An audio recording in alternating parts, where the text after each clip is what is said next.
ఈ ప్రాంత ప్రజల తాలూకా సెంటిమెంటు, రాష్ట్ర ప్రజల తాలూకా సెంటిమెంటు, విశాఖ ఉక్కు ఆంధ్రుల హక్కు అనేటువంటి నినాదంతో సాధించుకున్నటువంటి విశాఖపట్నం స్టీల్ ప్లాంట్ ప్రైవేటీకరణకి వ్యతిరేకంగా జరుగుతున్నటువంటి పోరాటం 1180 రోజులుగా జరుగుతున్నటువంటి పోరాటానికి కనీస గౌరవం ఇస్తారు.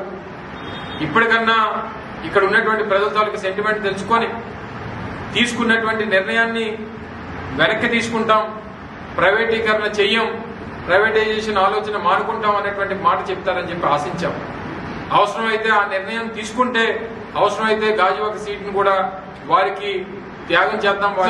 స్టీల్ ప్లాంట్ పేరు కూడా ఎత్తల. పక్కన ఉన్నటువంటి చంద్రబాబు నాయుడు ఇప్పటికీ నేను పోరాటం చేస్తాను అని చెప్తున్నటువంటి ఈ తెలుగుదేశం పార్టీ నాయకులు ఇప్పటికీ కూడా కనీసం స్టేజ్ మీద ప్రధానమంత్రి గారిని ఈ నిర్ణయాన్ని వెనక్కి తీసుకోండి అని చెప్పి అడిగేటువంటి మాట కూడా